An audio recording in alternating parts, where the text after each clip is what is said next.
Hey guys what's up. तो कैसे हैं आप सब लोग। Welcome back to your own channel Deepak Yadav science academy. Welcome to the daily Hindu news and editorial analysis of 21 of November 2020। तो आज है तारीख 21 नवंबर 2020 और है सैटरडे।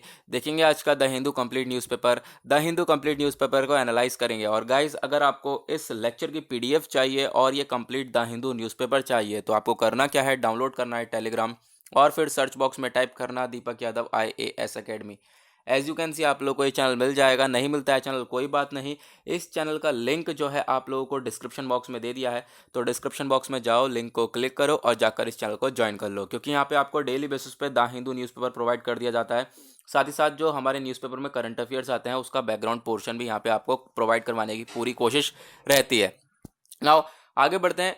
आगे बढ़ने से पहले मैं आप लोगों को गाइज ये बताना चाहूँगा कि आज जो हमारा न्यूज़पेपर एनालिसिस है वो काफ़ी लेट अपलोड हो रहा है, ठीक है, या फिर ये पता नहीं अपलोड हो पाएगा या नहीं हो पाएगा, क्योंकि मैं अभी वीडियो रिकॉर्ड कर रहा हूँ। अभी मुझे नहीं पता इसके अंदर साउंड रिकॉर्ड होगी या नहीं होगी, क्योंकि मैं ऑलरेडी अभी मैं 5 बार वीडियो रिकॉर्ड कर चुका हूँ और 5 बार उसके अंदर साउंड नहीं आई है।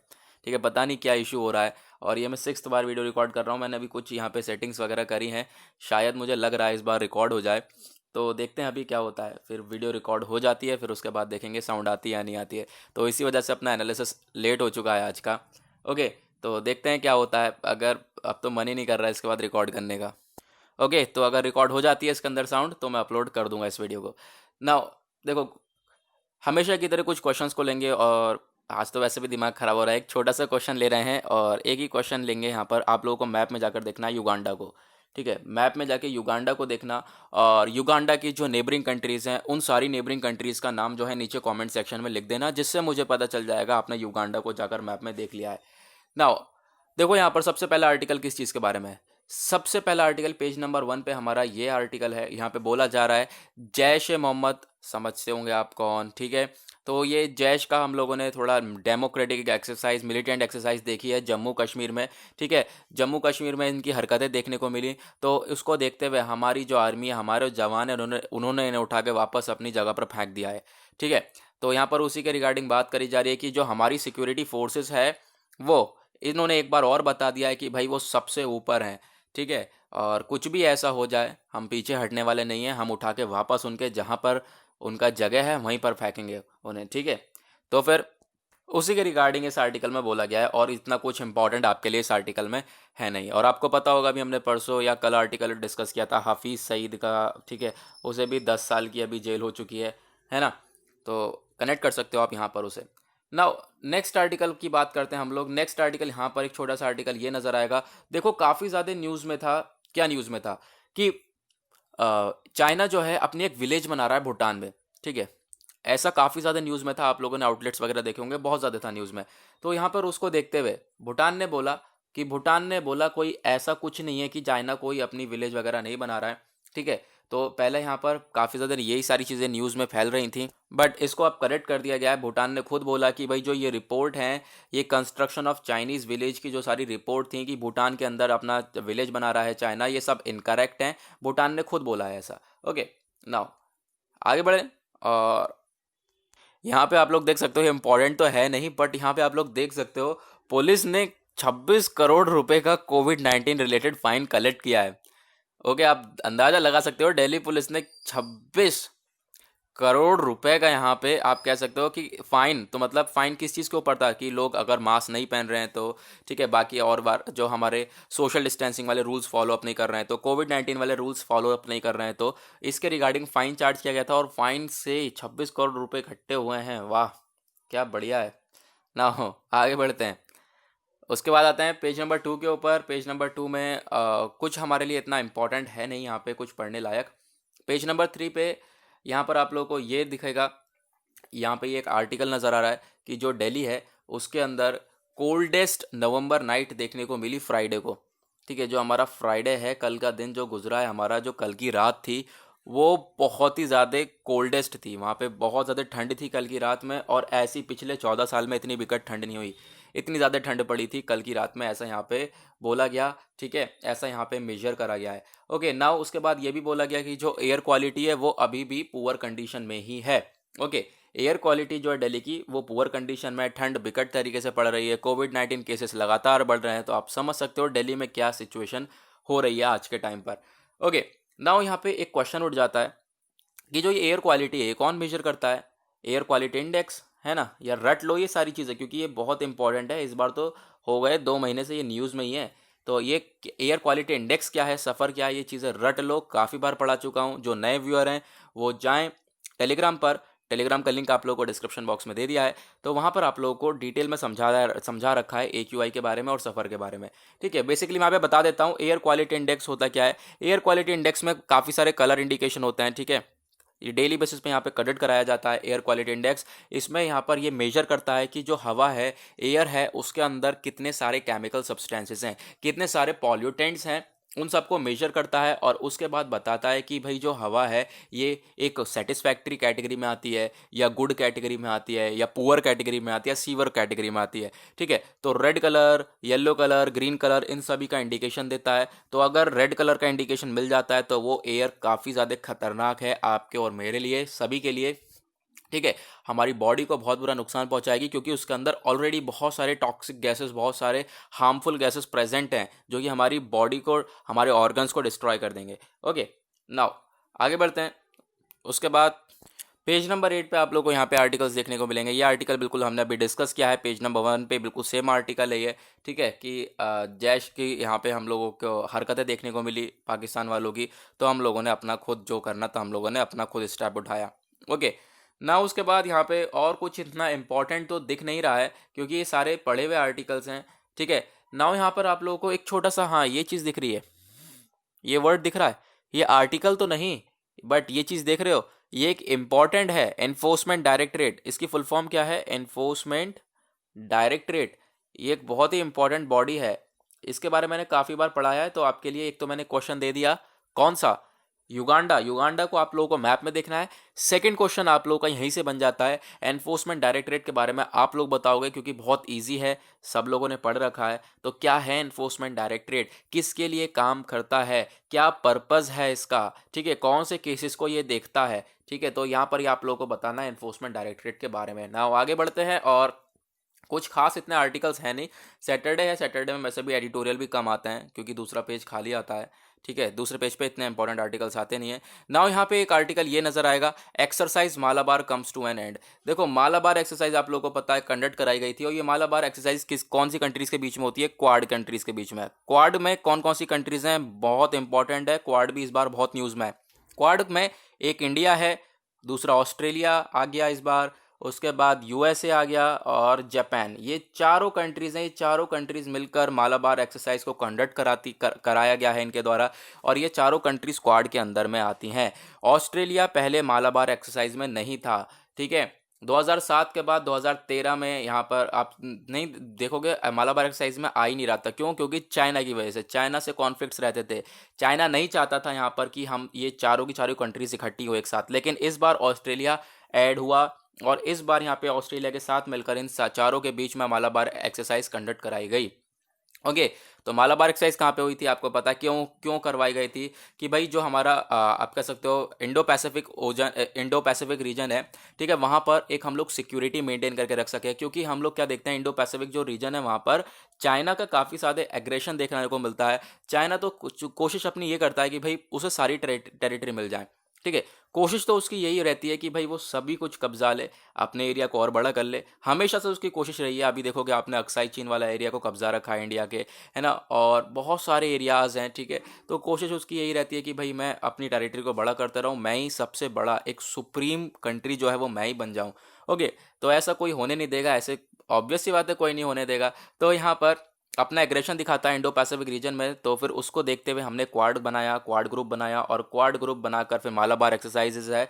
और क्वाड ग्रुप पूरा का पूरा चाइना के अगेंस्ट है, ये भी याद रखो। चाइना, अभी देखते हैं फिलहाल तो क्या क्या होता है आगे ना। उसके बाद आते हैं हम लोग, ये सारे बकवास आर्टिकल हैं। यहाँ पर एक आर्टिकल है ये, Australia to temporarily host ISRO satellite tracking facilities. देखो, ऑस्ट्रेलिया भैया टेम्पररी, परमानेंट नहीं, टेम्पररी होस्ट करने वाला है इसरो की सैटेलाइट फैसिलिटीज को। इसरो क्या, इसरो क्या, इसरो के बारे में पता है आप लोगों को? क्या होगा ISRO? Indian space research organisation, जिसके आज के टाइम पे चेयरमैन है के सिवन। जितनी भी सैटेलाइट्स वगैरह लॉन्च करी जाती है वो सब इसरो के थ्रू करी जाती है। इसरो हमारी ये सब काम करता है। तो इसरो के सैटेलाइट ट्रैकिंग फैसिलिटीज़ को ऑस्ट्रेलिया जो है वो होस्ट करने वाला है। इससे क्या होगा, इंडिया और ऑस्ट्रेलिया के टाइज जो हैं वो बढ़ते हुए नजर आएंगे। ठीक है, टाइज जो है बढ़ेंगे। और हालांकि हम लोग अगर बात करें इंडिया और ऑस्ट्रेलिया की, तो इनके रिलेशंस आपस में अच्छे रहते ही हैं। इनके रिलेशंस इतने ख़राब नहीं रहते, आपस में काफ़ी अच्छे हैं अगर आप लोग हिस्ट्री देखोगे तो। ठीक है, कुछ यहाँ पे एफर्ट्स वगैरह, यहाँ पे इनके पहले डील वगैरह साइन हो चुकी है। मेमोरेंडम ऑफ अंडरस्टैंडिंग साइन करी गई थी दोनों कंट्री के बीच में 2012 में। ठीक है, बहुत सारी डील साइन हुई हुई हैं और आपस में दोनों मिलकर काम करते हैं अच्छी तरीके से। और आने वाले टाइम में भी देख सकते हैं हम लोग इंडिया और ऑस्ट्रेलिया के रिलेशंस जो हैं वो बढ़ते हुए नजर आएंगे। फिलहाल तो अगर आज के टाइम पे देखें, साइंस एंड टेक्नोलॉजी के एरिया में भी यहाँ पर बढ़ते हुए नजर आ रहे हैं, स्पेस लाइफ साइंसेज के एरिया में बढ़ते हुए नजर आ रहे हैं। ठीक है, तो जो यहाँ पर मिशन है, India become just the fourth nation to send a crew into a space, ये बात मिसेस एंड्रयूज के द्वारा बोली गई है बेंगलुरु टेक समिट में। ओके, अभी आपको पता होगा बेंगलुरु में टेक समिट हुई है जिसमें हमारे मोदी जी ने डिजिटल को लेकर काफ़ी ज़्यादा बोला कि डिजिटल की तरफ हम लोग, डिजिटल टेक्नोलॉजी की तरफ काफ़ी ज़्यादा आगे बढ़ेंगे। वो भी एक आर्टिकल है, उसको हम डिस्कस करेंगे बाद में। ओके, नाउ यहाँ पर हो गई टाइज की बात, अब चलते हैं आगे। पेज नंबर 13 पे देखेंगे दुनियादारी में क्या चल रहा है। यहाँ पर वही same, election election election, US election, उसे आप गोली मारो। यहाँ पर ये देखो, ये वाला आर्टिकल किस चीज़ के बारे में, भाई चाइना है। Almost a million inoculated in China. एक वैक्सीन है, वैक्सीन कौन सी है, सिनोफार्म। सिनोफार्म यहाँ पे अपनी वैक्सीन को क्लेम कर रही है कि भाई उनकी वैक्सीन और भी ज़्यादा टॉप की होने वाली है। अभी आपको पता है न्यूज़ में बहुत सारी वैक्सीन चल रही हैं। ठीक है, कोई 95% इफेक्टिव है, कोई 94% इफेक्टिव है। अब यहाँ पे चाइना भी आ गया इस रेस में। चाइना भी लेके आ गया अपनी वैक्सीन को, बोला कि भाई ये जो इनकी वाली वैक्सीन है वो बहुत ज़्यादा इफेक्टिव होने वाली है, क्योंकि इन लोगों ने जो टेस्टिंग है वो 1 मिलियन टेस्टिंग कर ली है इस वैक्सीन की। ओफो, 1 मिलियन टेस्टिंग करी है इन वैक्सीन की। और इससे यहाँ पर ये पता चल रहा है, और यहाँ पर इन्होंने ये भी बोला कि कोई यहाँ पे इतनी सीवियर कंडीशन देखने को नहीं मिली है, कोई यहाँ पे नेगेटिव इफेक्ट देखने को नहीं मिला है। तो मतलब वैक्सीन जो है वो अच्छी होने वाली है और हेल्प करने वाली है। नाउ यहाँ पे आपको बराबर में आर्टिकल नजर आएगा जो कि मैंने आप लोगों से आज क्वेश्चन पूछा है। देखो, युगांडा में क्लैशेस उठ रहे हैं, तो उसी की वजह से यहाँ पे डेथ हो गई है। तो काफ़ी सारी डेथ हुई हैं, 28 यहाँ पे डेथ हुई हैं। तो उसी के रिगार्डिंग आर्टिकल है, इस वजह से मैंने आप लोगों को युगांडा पूछा है मैप के अंदर में। नाउ ये वाला आर्टिकल आप लोगों को देखेगा, इस आर्टिकल में बात हो रही है जो डेबुटेंट डॉगलस स्टुअर्ट हैं, इन्होंने 2020 का बुकर प्राइज जीता है। ये जो आर्टिकल है ये 1 डे एग्जाम के पॉइंट ऑफ व्यू से आर्टिकल इंपॉर्टेंट है। ठीक है, 1 डे एग्जाम के पॉइंट ऑफ व्यू से ये सारे जो इस टाइप के आर्टिकल्स होते हैं जो नेम वाइज होते हैं, ये इंपॉर्टेंट होता है। या फिर पीसीएस का एग्जाम है उसके लिए इंपॉर्टेंट होता है। तो ध्यान रखना, डेबुटेंट डॉगलस स्टुअर्ट, इन्होंने 2020 का बुकर प्राइज को जीता है। और इनकी एक नॉवल है, वो कौन सी है, शुगी बेन, यहाँ पे इनको ये दिख रहा होगा, ये एक नॉवल है। तो इनका एक्सपीरियंस वो रिफ्लेक्ट करती है। इसी चीज़ को देखते हुए इनको यहाँ पर बुकर प्राइज दिया हुआ है। तो नाम क्या है इनका, डॉगलस स्टुअर्ट। क्या नाम है, डॉगलस स्टुअर्ट। नाउ आगे बढ़ते हैं हम लोग और चलते हैं अपने एडिटोरियल्स के ऊपर। ओके, एडिटोरियल्स को डिस्कस करते हैं। और एडिटोरियल जो हमारे देखोगे आप, जो सैटरडे में क्या होता है, पेज नंबर 7 पे, जैसा कि डेली बेसिस पे एडिटोरियल पेज नंबर 7 पे भी आते थे, लेकिन यहाँ पे ग्राउंड जीरो आता है। ग्राउंड जीरो अपने नहीं पढ़ना अपने को ना। यहाँ पर आप लोगों को देखने को मिलेगा ये एडिटोरियल्स हैं। एडिटोरियल वही बहुत पुराने एडिटोरियल जिनको हम काफ़ी बार पढ़ चुके हैं। अगर यहाँ पर आप लोग को न्यूज़ के बारे में पता होगा ना, तो ही आप यहाँ पे सॉल्व कर लोगे। एडिटोरियल कुछ खास नहीं है। ये देखो, यहाँ पे बेसिकली क्या बात हो रही है। सबसे पहला editorial, India's no to regional comprehensive economic partnership would still be no. देखो क्या है, रीजनल कॉम्प्रेहेंसिव इकोनॉमिक पार्टनरशिप अभी साइन करा गया काफ़ी सारी कंट्रीज़ के बीच में। 10 मेंबर आसियान के थे और अपने 5 मेंबर बड़े बड़े थे, चाइना, साउथ कोरिया, जापान, ऐसे ऐसे मेंबर्स थे। ठीक है, अब क्या हुआ, इन लोगों ने मिलकर साइन करा है ये रीजनल कॉम्प्रेहेंसिव इकोनॉमिक पार्टनरशिप। इन सब के अंदर जो ये साइन करा गया है वो क्या है, एफटीए, फ्री ट्रेड एग्रीमेंट। अब फ्री ट्रेड एग्रीमेंट को साइन करा गया तो इंडिया जो है यहाँ से बाहर आ गया। इंडिया ने इसे साइन ही नहीं किया। तो इंडिया ने जब साइन, आप कह सकते हो साइन क्यों नहीं किया, इसके पीछे क्या क्या रीज़न है। सबसे पहले हम देखेंगे 2-3 रीज़न है इंडिया ने क्यों नहीं साइन किया एफटीए। ये क्या है, फ्री ट्रेड एग्रीमेंट। इंडिया क्या चाहता है, अगर इंडिया इसे साइन कर लेता फ्री ट्रेड एग्रीमेंट को, तो इंडिया को क्या करना पड़ता, काफ़ी सारा सामान वो बाहर से लेता और अपने ऊपर ध्यान नहीं दे पाता, अपने इंडिजीनियस प्रोडक्ट्स के ऊपर ध्यान नहीं दे पाता, उनको ग्रो अप नहीं कर पाता। ठीक है, तो यहाँ पे एक प्रॉब्लम हो जाती थी।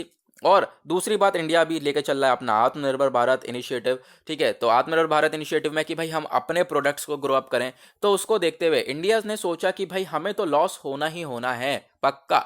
तो फिर उसको देखते हुए इंडिया पीछे हट गया, इंडिया ने रीजनल कॉम्प्रहेंसिव इकोनॉमिक पार्टनरशिप को साइन नहीं किया। ओके, दूसरी बात यहाँ पे चाइना, सबसे बड़ी बात, चाइना के अगेंस्ट तो है ही हमेशा, तो चाइना यहाँ पे सबसे मेन रोल प्ले करने वाला है रीजनल कॉम्प्रहेंसिव इकोनॉमिक पार्टनरशिप में, तो चाइना के तो अगेंस्ट है ही इंडिया। और तीसरी चीज़ यहाँ पर डी इंडस्ट्रियलाइजेशन। देखो भाई, ऑब्वियस सी बात है, जब यहाँ पे इंडिया की क्या सोच है कि जब हम बाहर से सामान वगैरह लेंगे, सारे प्रोडक्ट्स वगैरह लेंगे, अपने आप ध्यान नहीं दे पाएंगे, अपने आप को ग्रो नहीं कर पाएंगे, तो डी इंडस्ट्रियलाइजेशन की तरफ तो यहाँ पे मुद्दा मुड़ जाएगा। ओके, तो उसको ध्यान में रखते हुए भी यहाँ पर इंडिया पीछे हट गया। नाउ बेसिकली यहाँ पर बात ये हो रही है कि देखो, चाइना, अगर इंडिया ने चाइना के बारे में सोचा है, तो चाइना से आज के टाइम पर सारे ही कंट्रीज़ के इशू हैं, सारे ही कंट्रीज़ के डिस्प्यूट, सारे ही कंट्रीज़ के विवाद चल रहे हैं चाइना से, तो डिस्प्यूट की कोई बात नहीं होनी चाहिए थी। ठीक है, यहाँ पर इंडिया, हो सकता है कि बेसिकली यहाँ पे बात भी हो रही है, आर्टिकल के अंदर बोला भी गया कि हो सकता है कि इंडिया आने वाले टाइम में से ज्वाइन कर ले, उसके बारे में दोबारा सोचे। इंडिया को टाइम भी दिया गया था दोबारा सोचने का, भाई रीथिंक करो, और इंडिया आने वाले टाइम में इसको ज्वाइन कर सकता है, ये सारी चीज़ें हो सकती हैं। ठीक है, मैंने कल आप लोगों से पूछा था आपके पॉइंट ऑफ व्यू से क्या है कि ज्वाइन करना चाहिए था, नहीं करना चाहिए था, बहुत सारे आंसर आए थे, लेकिन ज़्यादातर जो आंसर आए थे वो था नहीं करना चाहिए था। ठीक है, आज तो यहाँ पर इसी के बारे में आज उसी के ऊपर आर्टिकल आ चुका है, तो यहाँ पर आप लोगों को देखने को मिलेगा वही सारी चीज़ें जो हमने डिस्कस कर चुकी हैं। ठीक है, रीजनल कॉम्प्रहेंसिव इकोनॉमिक पार्टनरशिप क्या है, इससे पहले ध्यान से घोट के पी लेना। ठीक है, उसके बाद यहाँ पर क्या इंडिया के क्यों, क्या क्या रीज़न थे जिससे इंडिया पीछे हटा, इंडिया को क्यों नहीं ज्वाइन करना चाहिए आरसीईपी, ये सारी चीज़ अगर याद रखोगे तो इससे बाहर क्या क्वेश्चन बनेगा। ओके, नाउ यहाँ पर इसके बराबर में एक आर्टिकल आएगा डिजिटल नेशन के नाम से। तो देखो, यहाँ पर डिजिटलाइजेशन के बारे में बात हो रही है, अभी टेक समिट हुई है बेंगलुरु में, उसमें यहाँ पर हमारे मोदी साहब ने बोला कि भाई देखो, इंडिया में अगर हम बात करें तो मोबाइल फ़ोन्स, इंटरनेट कनेक्शन बहुत तगड़ा बन चुका है, 750 मिलियन के आसपास यहाँ पे अवेलेबल है हमारे पास, तो मोबाइल फ़ोन्स आपको हर किसी के पास देखने को मिलेगा, इंटरनेट एक्सेस हर किसी को पास देखने को मिलेगा, चाहे वो कोई भी हो। तो आजकल के टाइम पे ये टेक्नोलॉजी जो है बहुत आगे बढ़ चुकी है। ठीक है, तो उसी को देखते हुए बोला कि भाई बढ़ चुकी है और आगे हम लोगों को बढ़ानी पड़ेगी। ठीक है, इसी के ऊपर ऐसे काम करता रहना पड़ेगा, चाहे वो ऑनलाइन एजुकेशन, टेलीमेडिसिन, ये तेज़ी से बढ़ता हुआ आया है। ठीक है, डिजिटल प्लेटफॉर्म्स हो गए हमारे, ठीक है, जो गुड्स एंड सर्विसेज को प्रोवाइड करवाते हैं, साथ ही साथ ऑनलाइन एजुकेशन, टेलीमेडिसिन, ये सब कोविड-19 पैंडेमिक के टाइम पर बहुत तेज़ी से ग्रो हुए हैं और आने वाले टाइम में और भी ज़्यादा ग्रो हो सकते हैं। ये सारी चीज़ें बेंगलुरु टेक समिट के अंदर बोली गई हैं, और यहाँ पर आप लोगों को देखने को मिलेगा कि भाई कोविड-19 के टाइम के बाद से ही टेक्नोलॉजी ज़्यादातर हम लोगों को ग्रो होती हुई नज़र आई है, और वही सारी चीज़ें यहाँ पर घुमा फिरा के वही सारी चीज़ें यहाँ पे बोल दी गई हैं। नाउ एक आर्टिकल हम लोगों ने कल डिस्कस किया था, यहाँ पे आप लोगों को देखने को मिलेगा, ये रहा। ठीक है, इस आर्टिकल को मैंने यहाँ पे क्रॉप करके डाल दिया है। इस आर्टिकल में वही बात हो रही थी, डिजिटल इंडिया के बारे में बात करा है, is now a way of life, हमारा तरीका हो चुका है जीने का डिजिटल इंडिया, ऐसा हमारे पीएम साहब ने बोला। और कहाँ पे बोला, बेंगलुरु की टेक समिट में जो अभी हुई थी थर्सडे को, उसमें बहुत सारी चीज़ें बोली गई कि भाई आज के टाइम पे जो काफ़ी तेज़ी से हम लोग आगे निकल चुके हैं टेक्नोलॉजी के क्षेत्र में, बहुत ज़्यादा आगे निकल चुके हैं।